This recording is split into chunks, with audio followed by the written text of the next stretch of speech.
Olá, sejam muito bem-vindos a mais uma edição do Ponto a Ponto, que hoje conversa com o pastor Caio Fábio de Araújo Filho. Ele é manauara, tem 68 anos de idade, é cristão não denominacional e vai explicar para a gente os motivos disso.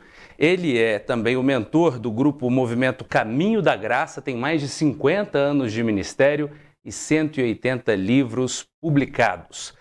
Pastor Caio Fábio, seja muito bem-vindo à Ligue TV. É um prazer falar com o senhor.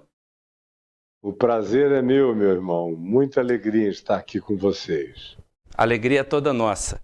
Conte para nós, quando o senhor começou a perceber que para seguir Jesus não era necessário seguir necessariamente uma religião, uma igreja, uma denominação específica? Desde o início. Desde quando eu me converti, aos 18 anos de idade, eu não tive como objetivo, em momento algum, me tornar pastor, reverendo, teólogo ou qualquer outra coisa assim. A única coisa que eu queria era pregar o evangelho que tinha me alcançado. E aí me dediquei às leituras, às pesquisas, sobretudo à devoção, à leitura bíblica. Deus me deu uma memória muito boa. O Novo Testamento entrou em mim de uma maneira intensíssima e meu pai me ensinou a jejuar e orar. E eu passei os primeiros 10 anos da minha vida em muito jejum, oração, leituras, mas simultaneamente a isso tudo, eu comecei a pregar imediatamente na rua, nas esquinas, nas praças, para os hippies, para a elite, para os pobres. A cidade inteira de Manaus me conhecia por diversas outras razões. Minha família também era muito conhecida. Meu avô tinha sido governador, prefeito 2 vezes. Enfim, tinha uma história, uma plataforma de relacionamentos de A a Z na cidade. Aí, quando o dono da TV Globo em Manaus e na rede amazônica de televisão, Dr. Felipe Dal, ouviu dizer o que estava acontecendo comigo, como eu estava pregando e milhares de hippies e de garotos e garotas da elite estavam se convertendo e se reunindo comigo em tudo que é lugar, ele me chamou e me ofereceu, me deu um horário de graça na Globo, aos domingos, 6h30 da tarde, 6h30 às 7h. Eu não bati na porta, não pedi nada, coisa nenhuma, foi tudo espontâneo, veio da parte dele. Aí eu comecei a pregar e isso se transformou num fenômeno nacional do dia para a noite, com uma rapidez extraordinária.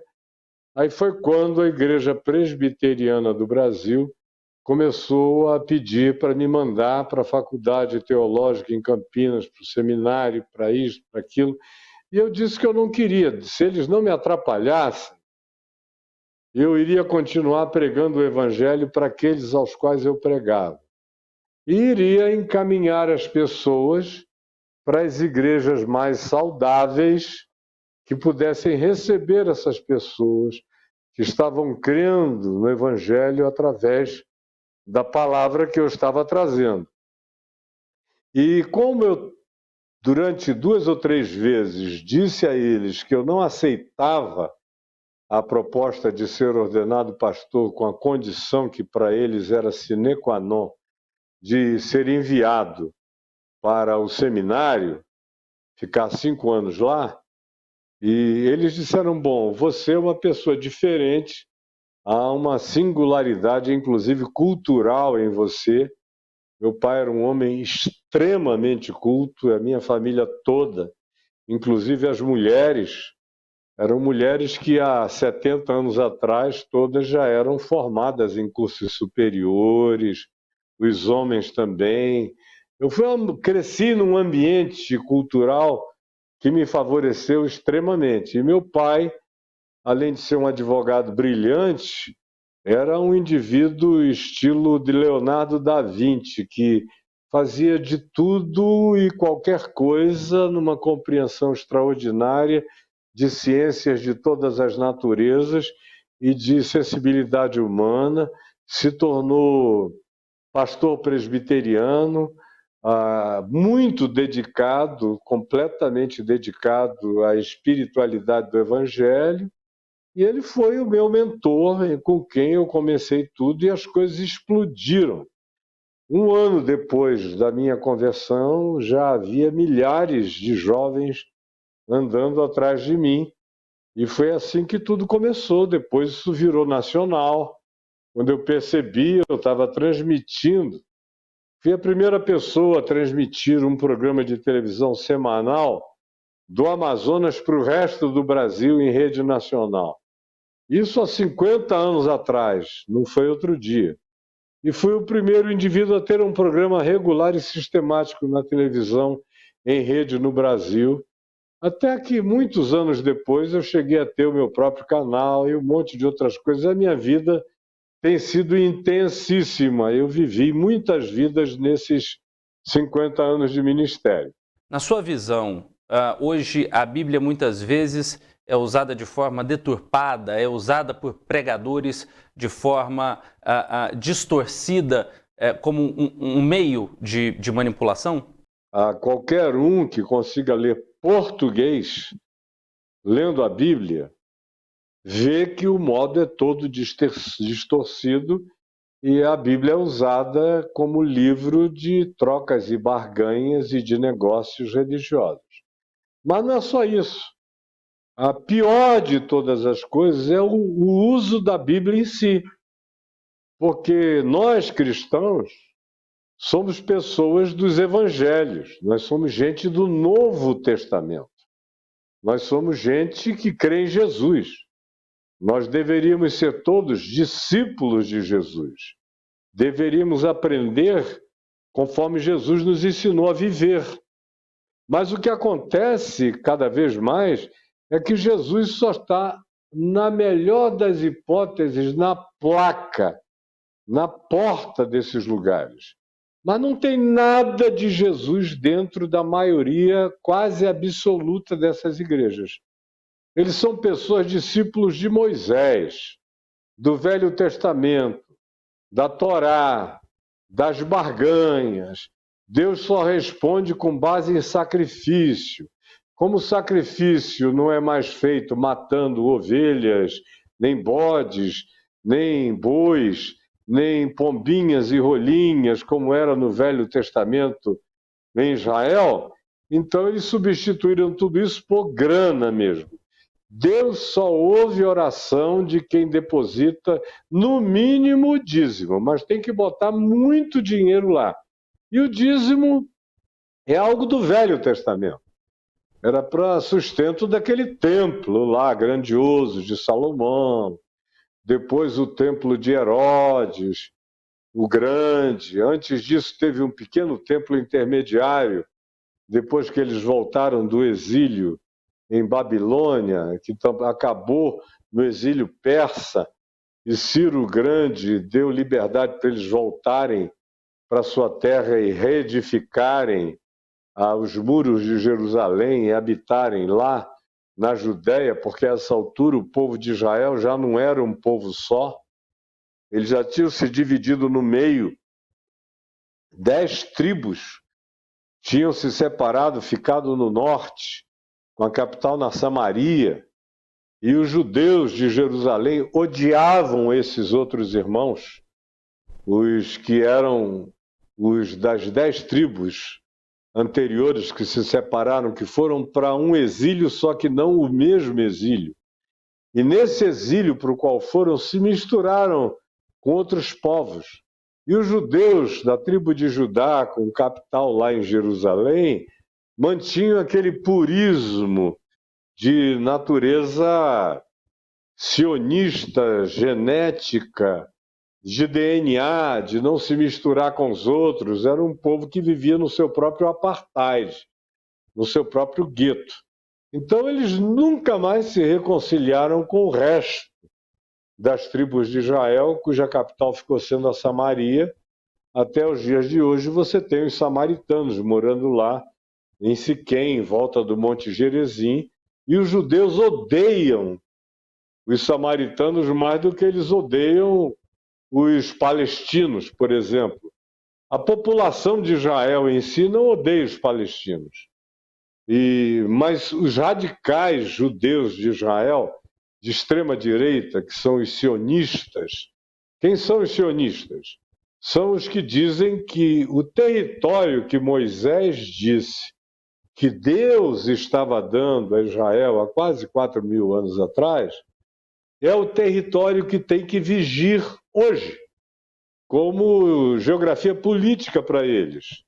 Agora, o que ninguém praticamente sabe é que as terras da peregrinação de Abraão, por onde Abraão passou nessa terra que hoje vai do Monte Hermon até o final ao sul de Berseba, no deserto, que era a terra reivindicada por Israel quando eram 12 tribos, e foi a terra que eles tentaram tomar dos cananeus, quando vieram depois de 430 anos num exílio no Egito, e tentaram tomar aquela terra de gigantes. É uma história longa, não tenho tempo para contar.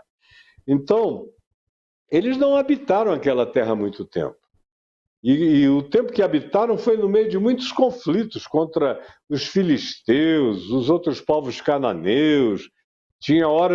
Havia momentos que eles dominavam a terra, havia momentos em que eles tinham que dividir a terra com outros status de natureza política, etnológica e social e cultural, com outros povos que tinham outros deuses. Eles mesmos, que diziam que eram monoteístas e que cultuavam a Yahvé, o Deus único e verdadeiro, viviam adorando a Baal, a Moloque, a Astarote, a outros deuses, até a Dagon, enfim, a Tamuz, sempre foram sincréticos. Então, por isso foram levados para o cativeiro em Babilônia de acordo com a advertência dos profetas. Profeta Isaías, Jeremias, Amós, Obadias, esses profetas todos do Velho Testamento diziam: vocês vão ser tirados dessa terra porque vocês não merecem ficar aqui. Vocês se tornaram piores do que o povo que habitava aqui antes de vocês. Vocês se tornaram impensavelmente horríveis. Aí eles foram levados para o cativeiro, que começou com Nabucodonosor, terminou com a libertação dada por Ciro o Grande, voltaram para a terra, mas nunca mais tiveram autonomia. A última vez que Israel teve soberania sobre aquele território foi antes de eles irem para o cativeiro em Babilônia com Nabucodonosor. Depois que eles já voltaram sob a dominação grega de Alexandre o Grande. Então eles tinham a permissão de habitar a terra e de praticar sua religião ali, de construírem um templo para as suas devoções, sacrifícios e outras coisas. Mas eles não eram soberanos sobre a terra. Eram os gregos, depois, dentre os generais de Alexandre o Grande, Ptolomeu e Seleuco se alternavam no poder, Ptolomeu no Egito e Seleuco na Síria, com a dinastia dos Antíoco Epifânios, Israel no meio dessa geografia, pisada por um lado, por outro, sem autonomia. Chegou um tempo em que eles fizeram uma grande revolta chamada Revolta dos Macabeus, aí tiveram alguma independência parcial durante algumas décadas, mas não conseguiram manter a autonomia nem a soberania, e chegaram os romanos. Os romanos dominaram tudo, não só lá, mas no mundo inteiro. Conclusão, aí eles ficaram sob o jugo do romano, sem nenhum controle sobre a terra. Quem se tornou o rei designado pelos romanos foi Herodes o Grande, aquele de quando Jesus nasceu, da matança dos inocentes. Um grande arquiteto maluco, doido, um gênio louco que matou a esposa, matou filhos, era um indivíduo completamente surtado, enlouquecido, paranoico, hipocondríaco. Depois veio a sucessão dos que eram da descendência deles, sem nenhuma autonomia, menos autonomia do que os romanos deram a Herodes o Grande, e aí os judeus fizeram movimentos de revolta contra os romanos e foram esmagados. E Jerusalém caiu com o cerco do general Tito no ano 70 da era cristã, depois de Jesus, portanto, e o último bastião judeu naquela área foi Massada, que caiu no ano 74. Dali para frente, eles foram espalhados pelo mundo inteiro até 1948. E o que ficou lá? Ficou lá um pequeno grupo de judeus, sem nenhum status de dominação, de donos da terra, só habitavam a terra junto com os palestinos, junto com os árabes, junto que são parentes, palestinos e árabes são uma diferenciação que a gente só consegue fazer na perspectiva geográfica da habitação naquela terra, que sempre foi muito mais chamada de terra da Palestina do que terra de Israel. Porque a palavra Palestina vem de Filístia, Filistim, que dava nome aos filisteus, de onde veio o nome Palestina, que já é uma transliteração adaptada ao nosso modo ocidental de falar. Então, a própria terra de Israel não teve essa autonomia toda lá. Aí, até 1948, havia uma população de judeus e de palestinos vivendo muito bem. Eles não brigavam entre si. A guerra que teve lá, no século XI, século XII, foi dos cristãos cruzados europeus que foram enviados por 4 reinos católicos da Europa para tomarem a chamada Terra Santa, que desde o século VII, quando surgiu Maomé, o Alcorão, o islamismo, surgiram os muçulmanos, foi tomada então e dominada pelos muçulmanos, pelos islâmicos, e o Vaticano estava em crise, a Igreja Católica em crise, falta de dinheiro, falta de poder. A Inglaterra estava quase se separando já completamente da Igreja Católica, havia um monte de deserções na Europa de vários principados em relação ao poder católico. Então eles arranjaram um pretexto. O pretexto de mobilização foi: se nós somos cristãos, vamos nos unir e invadir a Terra Santa, tomar os lugares que Constantino, nos quais Constantino e a mãe dele, Helena, construiu basílicas e igrejas para celebrar fetichisticamente o nome de Jesus, ou seja, lugares que tornaram-se fetiches religiosos de um cristianismo enfeitiçado e bruxo, que não tinha nenhuma consciência do Evangelho nem de Jesus. O cristianismo não foi o que Jesus criou. Jesus não criou nenhuma religião. Jesus ensinou o Evangelho, caminho, verdade e vida. O caminho de Jesus é uma espiritualidade para ser praticada em espírito e em verdade, não numa geografia. Foi por isso que ele disse para a gente ir para todo mundo, pregar o Evangelho a toda criatura, em todo e qualquer lugar da terra, em todas as nações. Ele não mandou que ninguém ficasse circunscrito a uma geografia sagrada, a uma terra sagrada. Ele nunca tratou Israel como um lugar sagrado e nem ensinou isso aos seus discípulos. E quando uma mulher em Samaria um dia perguntou a ele aonde era o lugar verdadeiro que se deveria adorar, se era no Monte Gerizim, em Samaria, ou se era em Jerusalém dos judeus, onde estava o templo, Jesus disse: mulher, em verdade eu te digo que nem neste Monte Gerizim, nem em Jerusalém é o lugar onde se deve adorar ao Pai. Deus é espírito, e importa que os seus adoradores o adorem em espírito e em verdade. São esses os que o Pai procura para serem seus adoradores. Eu fui encontrado por esse amor em Manaus, no Amazonas, não foi em Jerusalém, nem foi em Samaria, nem foi em Goiânia, nem foi, enfim, foi em qualquer lugar, no lugar onde eu estava. É assim que o Evangelho se revela. Então, você me perguntou, quando foi que você percebeu as coisas? Eu disse, desde o primeiro dia.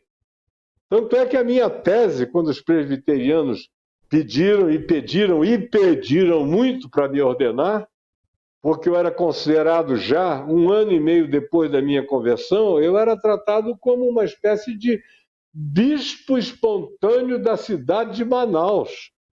Quando o governador ia inaugurar alguma coisa, ele convidava o arcebispo, o rabino e eu.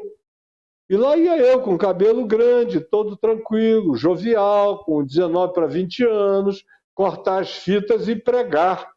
E quase sempre o rabino preferia que eu pregasse, o arcebispo preferia que eu pregasse, eu tinha muito mais entrada no povo do que a soma deles todos. Então, desde o início, e a minha tese de ordenação, para ser ordenado ministro presbiteriano, já dizia tudo o que eu cria. A minha tese foi o que Deus sempre fez e fará fora das instituições religiosas.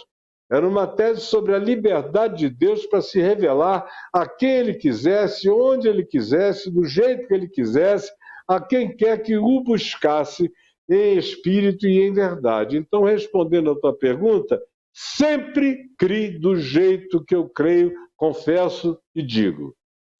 E aí a gente chega a 2023, num ano em que a gente tem um novo episódio desse triste conflito histórico que você tão bem contextualizou para a gente, e parece que se tornou quase uma torcida organizada sádica, né? As pessoas se colocam como se estivessem num cabo de guerra. Eu estou torcendo para lado tal, eu estou torcendo para lado tal, e se esquecem de falar de vidas, e se esquecem de falar do que realmente está em jogo. A gente pode ter esperança de que esse conflito vai acabar, na sua interpretação? Não. Enquanto, presta atenção, Israel se tornou independente com o trauma do Holocausto. Se não tivesse havido Holocausto, não haveria Estado de Israel até o dia de hoje. Porque os judeus viviam muito bem na Europa, nos Estados Unidos e em outros lugares. Eram, nas sociedades, quase sempre riquíssimos. É um povo que tem uma genialidade e uma cultura extraordinária, porque eles estão sendo treinados desde a Mesopotâmia de 4.500 anos atrás, em Ur dos Caldeus. Eles aprenderam todas as ciências mesopotâmicas. Depois eles foram para o Egito, no auge do Império Egípcio. Ficaram 430 anos no meio da maior potência da Terra, até então, que era uma potência evoluidíssima, com medicinas que hoje a arqueologia descobre os seus aparatos de medicina. Eles faziam operação de abertura de cérebro, de remoção da calota craniana para mexer no cérebro. Eles tinham uma cultura enorme. E os judeus ficaram um Brasil inteiro de vida, quase 500 anos, quase 430 anos.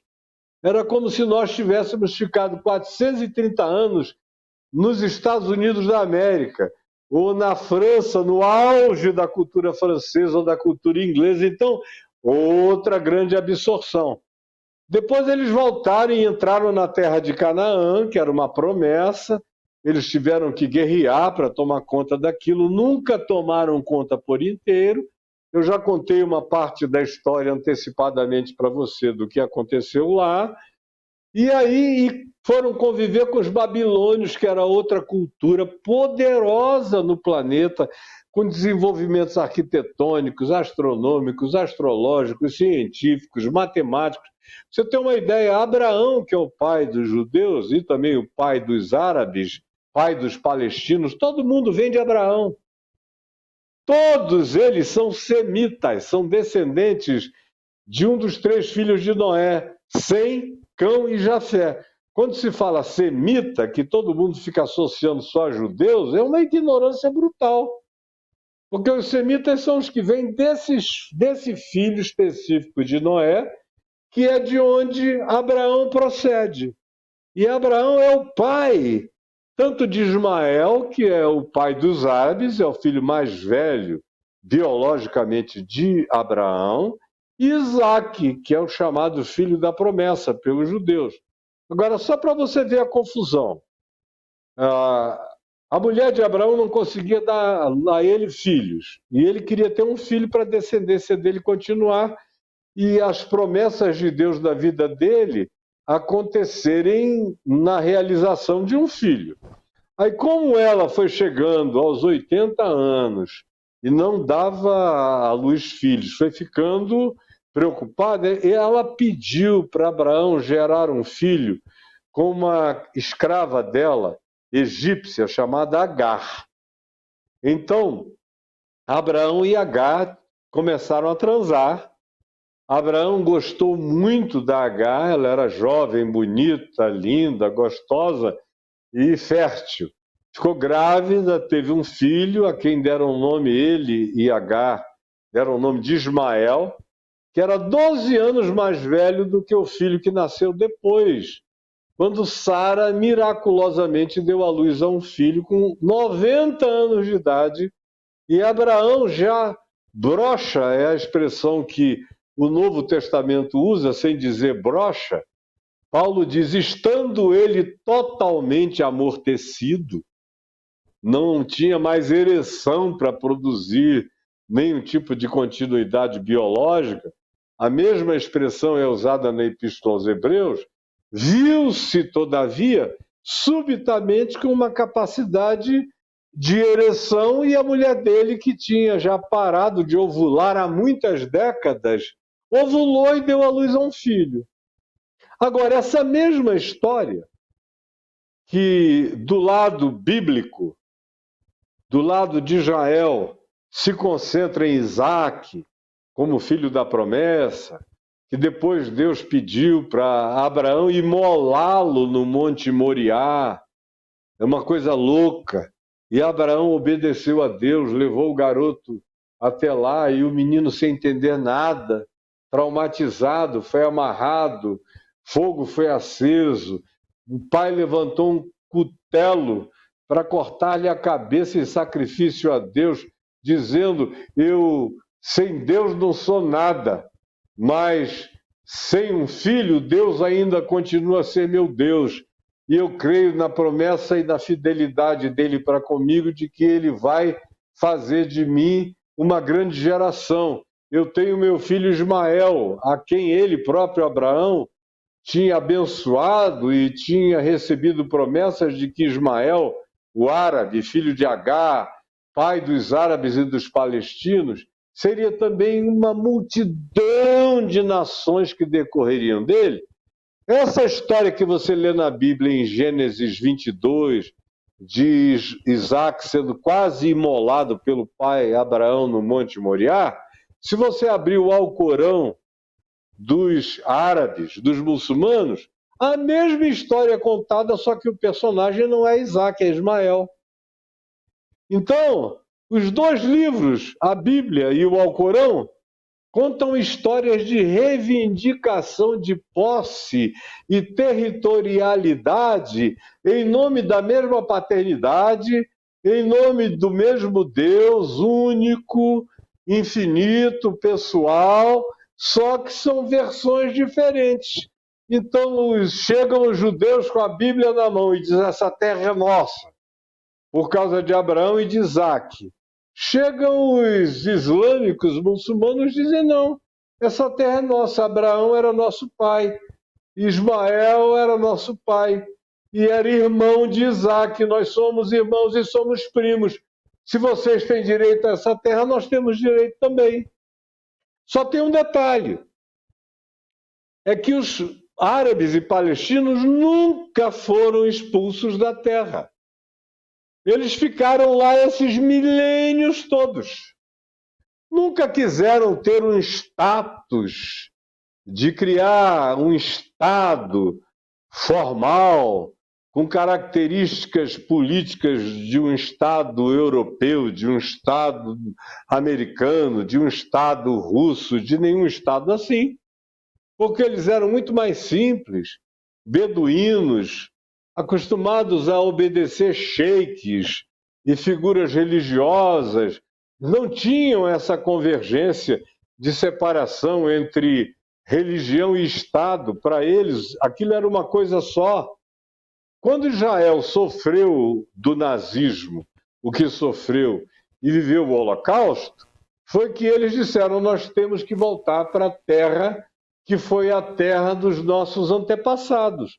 Do contrário, pode ter certeza que lá em Israel, no Oriente Médio, estariam até hoje convivendo judeus e palestinos, todo mundo indo, os judeus ao Muro das Lamentações para orarem, e os árabes e palestinos subindo até a mesquita de El-Aqsa e ao Domo da Rocha, aquele domo dourado, para fazer suas orações, como eles tinham feito desde o ano 632 da nossa era, quando o Domo da Rocha foi construído e quando a mesquita de El-Aqsa foi construída.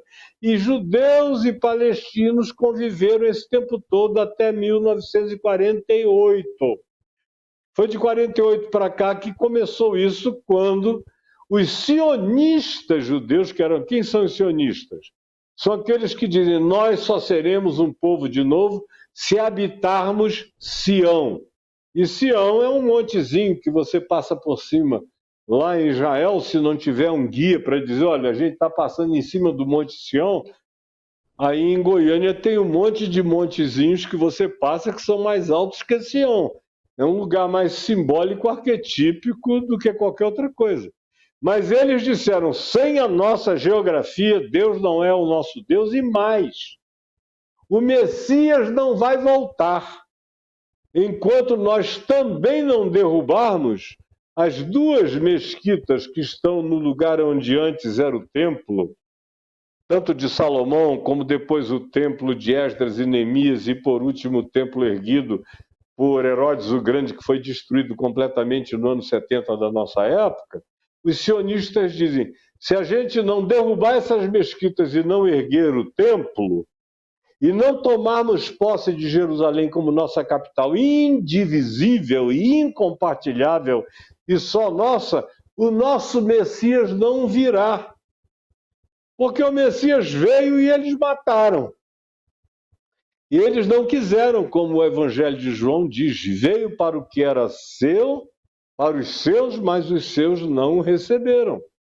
Agora, o que é chocante é ver os crentes do Ocidente, que supostamente passam a vida ouvindo essas histórias, não somarem e não entenderem isso. Então, o que nós temos hoje é um culto ao Estado de Israel no meio das igrejas evangélicas. E no meio das igrejas evangélicas americanas, de onde isso veio, por causa dos judeus ricos dos Estados Unidos, cujo PIB judaico é poderoso, e no mundo inteiro, no fim de tudo, as dominações têm a ver com quem tem mais grana, quem tem mais poder, quem tem mais cultura, quem tem mais soberania científica, e os judeus sobejam nesses aspectos porque eles foram educados no Ocidente inteiro, de modo que ali tem uma síntese das melhores culturas planetárias. Por isso não tem nenhum povo que ganhe mais Nobel de ciência, de literatura, de qualquer outra coisa do que o povo judaico. E aí então, tem uma figura... a evolução desse povo é extraordinária. Agora, não é razão para esse culto, para essa idolatria ao Estado de Israel.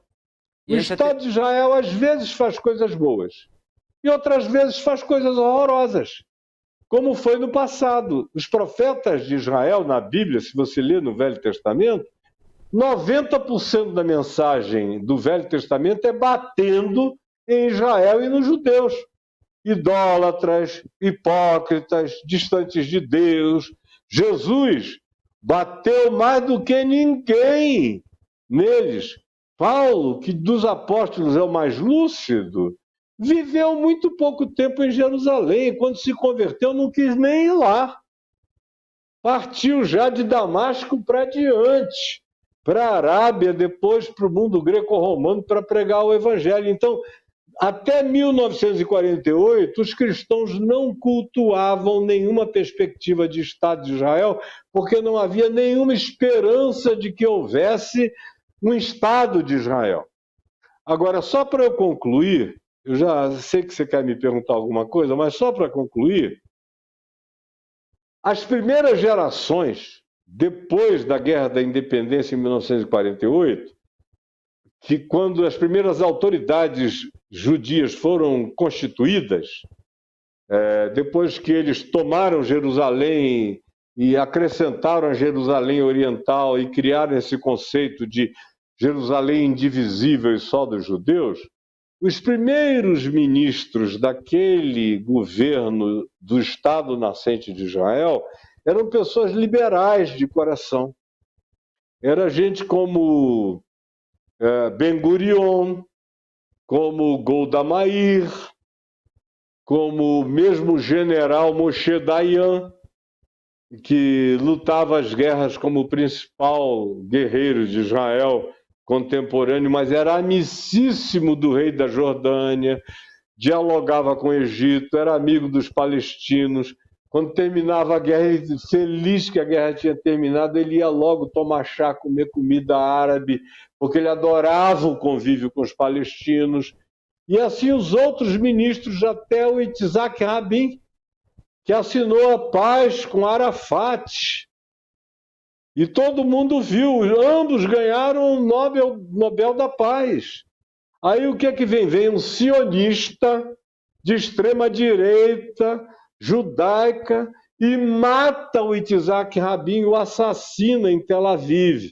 Dali para frente começou esse Israel que você tem agora, que é um Israel de extremíssima direita, que começou com Ehud Barak, que um parêntese para falar sobre ele, entrevistado por um repórter que eu sei, conheço, em Israel, antiquíssimo como repórter, ele perguntou ao Ehud Barak, quando ele assumiu como chanceler de Israel, escuta, se você não tivesse nascido judeu, nascido aqui, mas tivesse nascido palestino, de que lado desse conflito você estaria?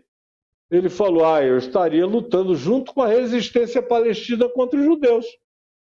Isso é um primeiro-ministro de Israel de extrema-direita, disse isso. Aí depois dele veio o Ariel Sharon, que era um trator, um caterpillar violento, tosco, rude, um ogro, que acabou sendo preso por corrupção. Aí foi sucedido pelo Netanyahu, que está lá há 15 anos, até agora, que é de extremíssima direita. E faz tudo o que esse pessoal religioso de extrema direita quer que ele faça. É ele que consente que os colonos de extrema direita religiosa, que são esses que querem derrubar o Domo da Rocha, a mesquita de El-Aqsa e construir o terceiro templo de Jerusalém, produzindo a Terceira Guerra Mundial, inevitavelmente. Eles não querem nem saber, porque eles querem, na religiosidade deles, é manter as fronteiras antigas de Israel. Então, o Netanyahu deixa esse pessoal invadir as terras palestinas que já estão pré-designadas pela ONU desde 1948. Todo mundo sabe qual era o pedaço de terra que concerniria a Israel e qual era o pedaço de terra no qual os palestinos iriam ter um Estado palestino. Os primeiros ministros de linha aberta e generosa, que terminaram com Itzhak Rabin no seu assassinato, queriam o Estado e queriam uma Jerusalém de ambos os grupos. Aceitavam o convívio. Depois do assassinato de Itzhak Rabin é que veio essa história sionista de que não, é só nosso e eles são subjugados por nós, e a terra que a ONU designou para eles nós vamos ocupar, colonizar, e isso criou uma exacerbação de ânimos, de ódio entre os palestinos que só foi crescendo. Primeiro veio a revolta do grupo Fatah, que era o primeiro grupo terrorista do Yasser Arafat, mas era muito suave e meigo como grupo terrorista, tanto é que terminou tudo assinando um acordo de paz com Israel, para 2 estados com uma capital de ambos os grupos e tudo mais. Mas aí então, com as invasões que foram sendo consentidas nos territórios palestinos e com as dominações que as autoridades israelenses faziam controlando a vida dos palestinos, é que foram surgindo esses outros grupos radicais, dentre eles o Hamas, que se apoderou de Gaza, e terrorismo é terrorismo, por isso o nome é terrorismo, porque eles vivem de terror, de maldade, e são covardes. Eles não estão defendendo os palestinos que vivem em Gaza. Eles querem, e está escrito na confissão do nascimento desse grupo Hamas, que eles não aceitam a existência de Israel. Eles querem a extinção de Israel. Tanto quanto o Irã, que é quem manda dinheiro, que é quem manda armas. Por exemplo, o Hezbollah no sul do Líbano, que é muito mais forte do que o Hamas, é todo armado pelo Irã. Eles são, tanto o Hezbollah quanto o Hamas e a Jihad Islâmica e os outros grupos, a maioria deles são longamanos do Irã, que é quem mais odeia Israel na face da terra por razões que não tenho tempo aqui de explicar. Então nós estamos num impasse, meu amigo, que enquanto a religião for o elemento pivotal das práticas, das políticas de Israel, não tem chance de reconciliação de modo algum. Eles vão se matar até o fim, a menos que haja uma luz e que alguém tenha coragem de fazer a paz, criando realmente condições de igualdade, de convívio, de sobrevivência, de liberdade, e acabando com essa história sionista de que Jerusalém tem que ser uma capital só dos judeus, porque Jerusalém passou a ser dos judeus depois do rei Davi. Antes disso, ela pertencia aos jebuseus. Antes dos jebuseus, a outros povos. Ela não foi uma coisa inventada pelos judeus, e esse nome Jerusalém já era uma coisa que vinha desde os dias de Abraão, quando Abraão nem morava lá. Aonde quem morava lá era um rei chamado Melquisedeque, rei de Salém, que era esse lugar. Jerusalém significa lugar da paz, cidade da paz. Então, respondendo à tua pergunta, a religião inviabiliza todo acordo de paz por causa do fanatismo. Onde há fanatismo religioso, não tem a menor chance de convívio humano pacificado na Terra, especialmente lá. Não dá para a gente dissociar, né? Não dá para a gente separar esse avanço da extrema-direita em Israel com o crescente avanço também e o crescimento de grupos terroristas como o Hamas, como o Hezbollah. Até dia desses assisti a uma live que você fez no Instagram comentando aí como a ascensão do Netanyahu trouxe também inequivocamente maior força para esses grupos terroristas. Mas agora também tem um vídeo muito marcante em que você diz que não é possível pagar o mal com o mal. Tudo isso que nós estamos vendo evidencia uma sociedade doente, uma perspectiva muito pequena de resolução de conflitos.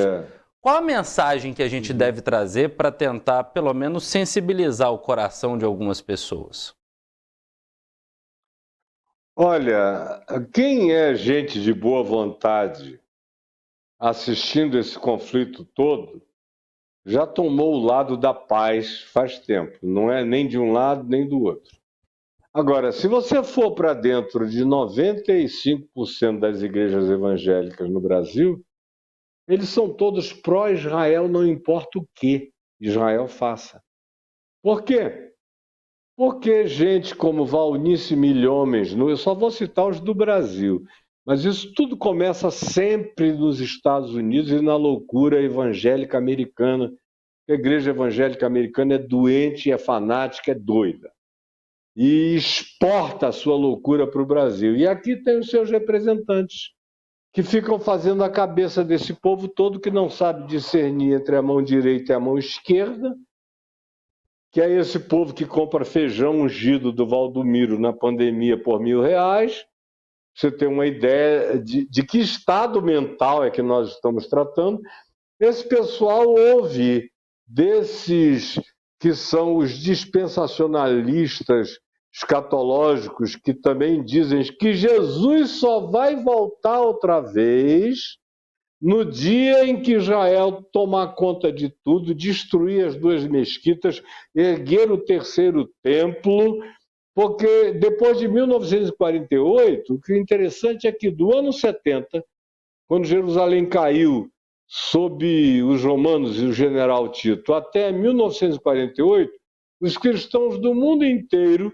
tinham esperanças de que Jesus voltasse, mas ninguém associava isso à necessidade de que houvesse um Estado de Israel constituído.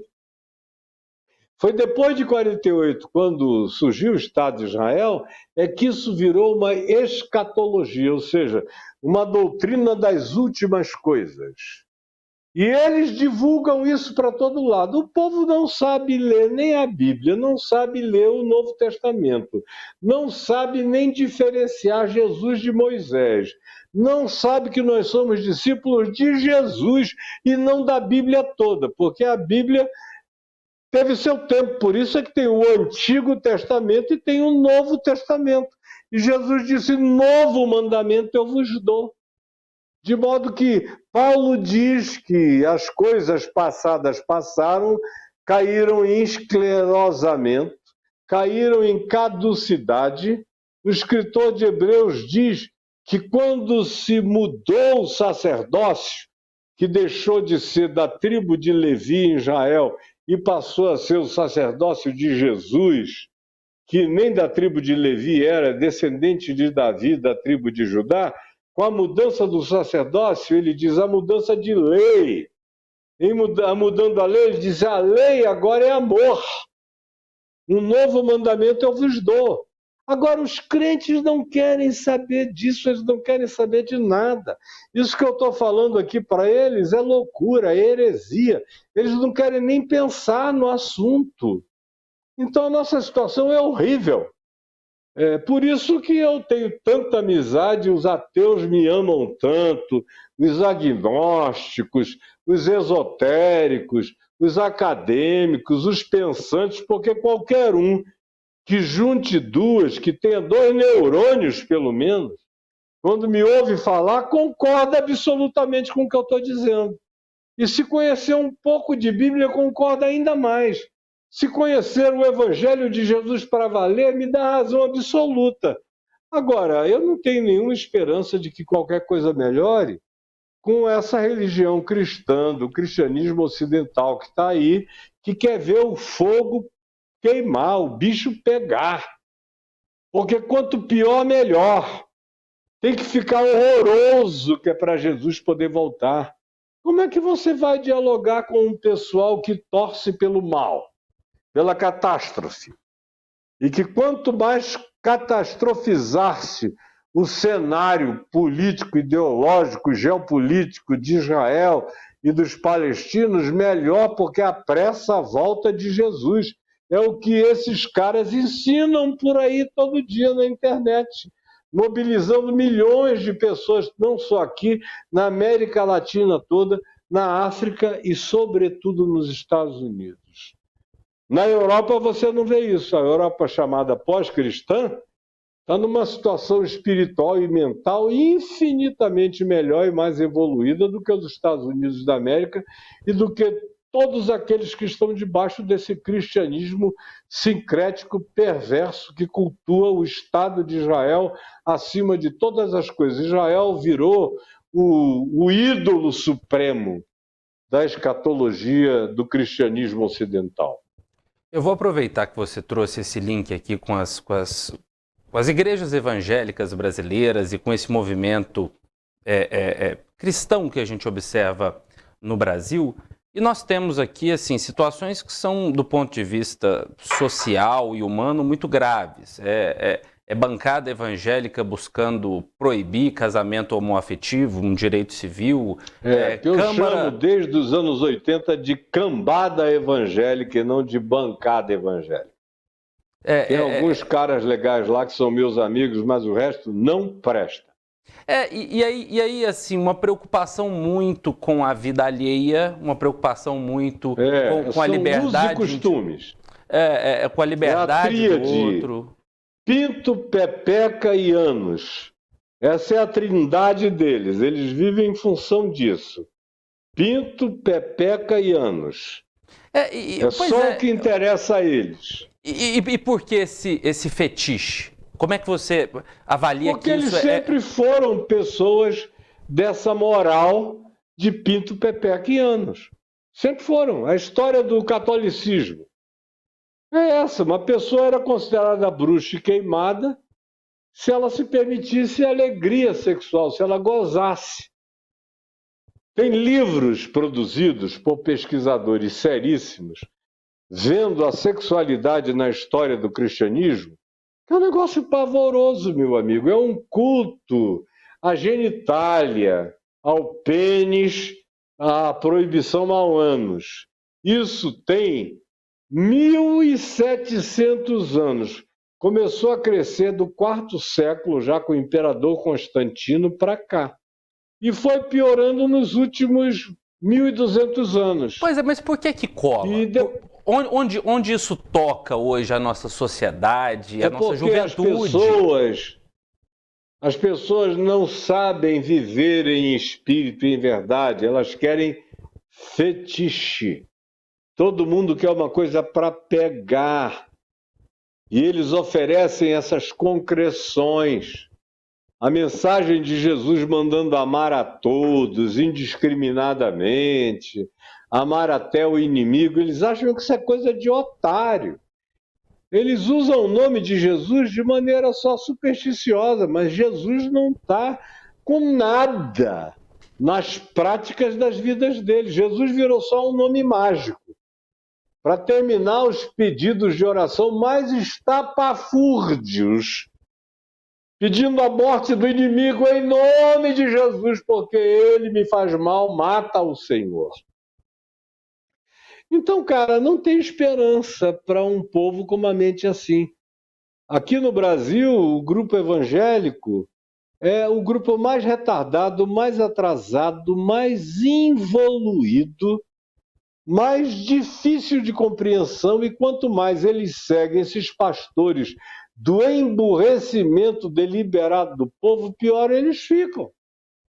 Foram eles que elegeram esse Messias que governou o país nos últimos 4 anos, que era contra a vacina, que era contra tudo, que fala só de família, mas já teve 3, não, os filhos se odeiam, as mulheres se detestam, ou seja, Deus, família e propriedade, o velho TFP. É isso que eles continuam praticando e ficam cada vez piores. Agora, amor, misericórdia, compaixão, tolerância, inclusividade, deixar viver, viver e deixar viver, isso tudo para eles é blasfêmia.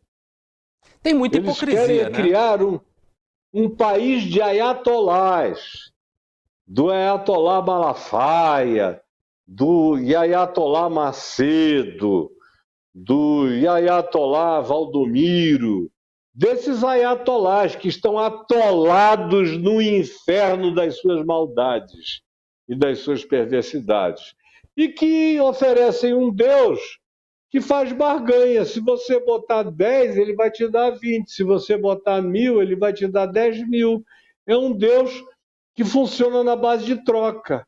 É o culto ao que Jesus disse que era o pior adversário da alma humana, que era Mamon. Quando ele disse, não dá para servir a 2 senhores, vós não podeis servir a Deus e as riquezas. Mas eles decidiram que será assim com eles, servirão a Deus e as riquezas, e o Deus deles é o Mamon. Ou seja, eles estão cultuando ao diabo. Deixa eu repetir, Mamon é o diabo, cara. Eles estão cultuando ao diabo, oferecendo culto ao diabo em nome de Jesus. Essa é a apostasia que Paulo disse que iria acontecer. Que essa sim seria um dos principais sinais da proximidade da volta de Jesus era essa apostasia onde o nome de Jesus ia ser usado na pocilga da mentira, da hipocrisia, da idiotice absoluta e da blasfêmia total em relação a Deus. E aí eles têm mais é que me odiar, porque eu vou viver o resto da minha vida pregando o que eu estou pregando e não estou aberto para negociação com nenhum deles, até porque eu fui líder desse grupo todo por 35 anos. Eu era presidente de quase 70% dos grupos evangélicos do Brasil. Chegou uma hora que eu vi que eles não tinham cura. Eu respondi essa pergunta, que foi a primeira que você me fez para mim mesmo, há 20 anos atrás. Eu comecei a olhar e dizer, não, isso não tem cura. Há 25 anos eu comecei a dizer, eles não se curarão. E eu só estou aqui emprestando validação da minha consciência, do que Deus me deu como dom, graça, sabedoria e inteligência, validando o invalidável. Eu ensino o evangelho de um lado, eles desconstroem tudo do outro. Eu não quero mais fazer parte disso, como eu não queria no início. Mas eu dei uma chance, durante 30 anos eu fiquei ali e liderei tudo. Mas eles não mudam e não mudaram nunca e não querem mudar jamais, porque eles estão satisfeitos com esse Deus de barganhas, de trocas, de objetizações, aonde dinheiro, como prosperidade, como bem, como aquisição, é aquilo que eles desejam acima de tudo, essa coisa de Deus em espírito, em verdade, em amor, em graça, em bondade e misericórdia, para eles é coisa de idiota. É coisa de otário. É isso que eles ensinam ao povo e é isso que o povo introjeta. Eu sou um homem gay e fui criado na igreja, frequentei a igreja católica, fui coordenador de grupo de jovens, mas também adorava ir para a igreja evangélica com os meus amigos, encontro de jovens e tudo mais.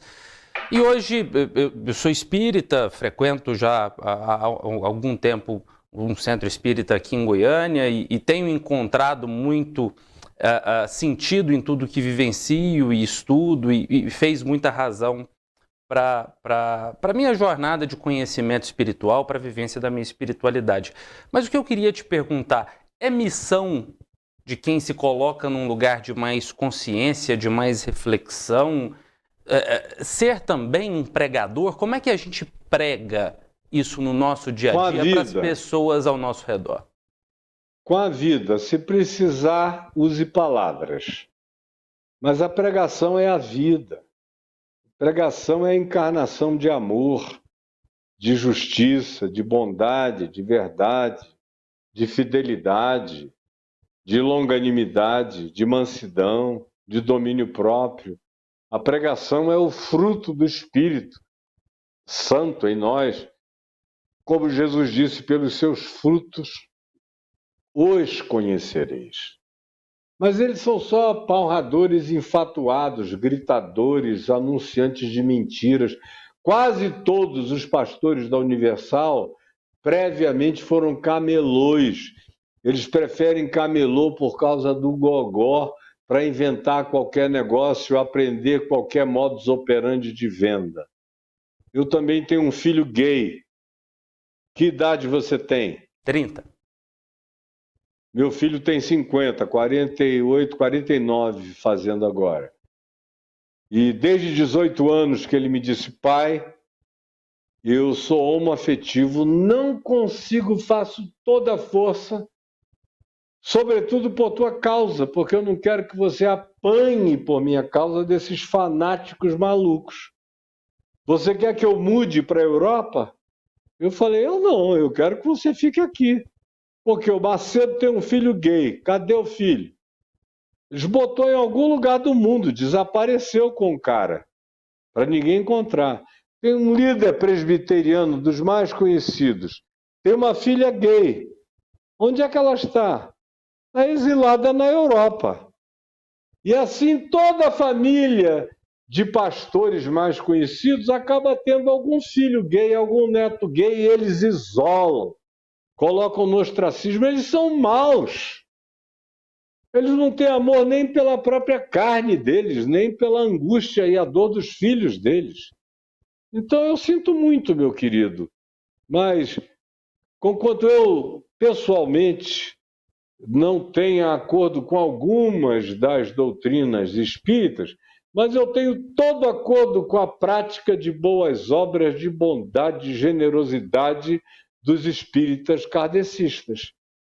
Eu não creio na reencarnação, não creio em um monte de outras coisas que em Cristo estão resolvidas. Mas quem me dera os evangélicos praticassem as boas obras de boa parte dos espíritas, embora os espíritas me tenham chocado dramaticamente no governo Bolsonaro, quando eu vi uma quantidade enorme de espíritas que eu nunca imaginei que eles fossem cair naquela cilada, entrarem naquela armadilha, para tristeza minha, porque eu achava que eles seriam um bastião ético de consciência melhor e superior. Olha, foi um papo muito bacana, um prazer recebê-lo aqui na Ligue TV. Muito obrigado pela sua atenção, pela sua disponibilidade. Espero que a gente tenha a continuidade dessa conversa em outras oportunidades. Minha gratidão. É só você querer. Eu farei com todo prazer, gostei de você, você é bonito e uma grande simpatia. Que Deus te abençoe, meu querido. Amém. Terei muito prazer obrigado. em ser convidado outra vez, tá bom? Fique com Deus também. Um forte abraço. Beijo. Tchau, tchau. Um beijo. Forte abraço. Fiquem com Deus.